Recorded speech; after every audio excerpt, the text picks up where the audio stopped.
ti ke vendosur që ti dedikohesh, ti përkushtohesh kësaj karriere, aktrimit. Është e vërtet? Apo edhe ndonjë drejtimi tjetër? Përpos kësaj, mua më pëlqen njerëz zakonisht shumë politika. Më ka hyrë në qef 5 vitet e fundit. Patjetër politika shqiptare është një politikë që të bënë më shumë kurioz. Është e vërteta, sepse mendoj që politika shqiptare është ajo që ka më shumë luhatje. Ka më shumë luhatje, sepse neve... Se, ata udhëheqësit kryesor nuk po ndryshojnë, kështu që... Jo, nuk po ndryshojnë, patjetër, jo, nuk po ndryshojnë, sepse është populli ai që zgjedh, jemi ne ata që zgjedhim.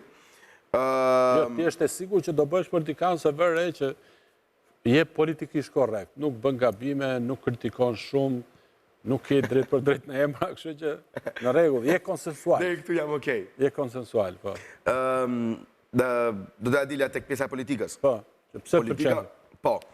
Që i vogël kam ndenjur në tavolina me patjetër me politikanë të njohur, më kanë bërë miq të miqetri me to.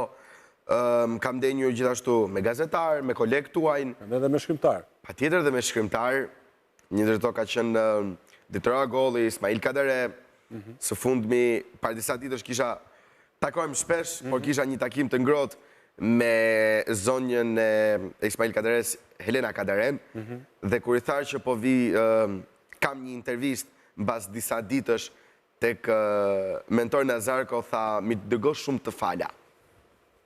Ishte një zonjë vërtet, ishte një familje me cilën ne kishim marrëdhënie prej shumë vitesh, dhe natyrisht me Ismailin, pastaj edhe me Helenën kemi patur momentet përbashkëta, dhe humbja e tij ishte një humbje e madhe, shumë prekse. Unë mora pjesë në një ceremoni që organizoi babai jot, ishte një mënyrë e mirë që ishte edhe brenda normës, po themi, të 40 ditëshit që bëjnë shqiptarët, po ishte edhe një përpjekje që gjithë ata që e njihnin të takoheshin bashkë dhe të ndanin kujtime për Ismailin.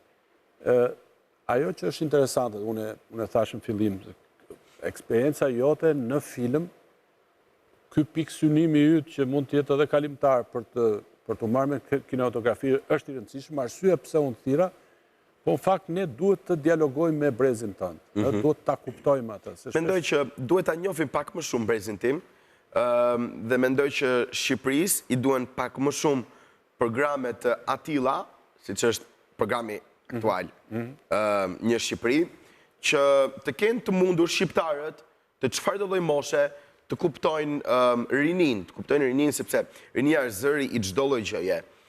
Është zëri i së vërtetës, zëri i lirisë, gjë që Shqipërisi duhet edhe pak kohë të arrijë ta finalizojë këtë gjë. Unë patjetër i bëj thirrje çdo portali, televizionit caktuar që duhen pak më shumë programe për rinin që të dimë më shumë çfarë bëhet me jetën e tyre dhe jo të kujtohemi vetëm kur ndodhin gjëra të mira dhe ngjarje fatale.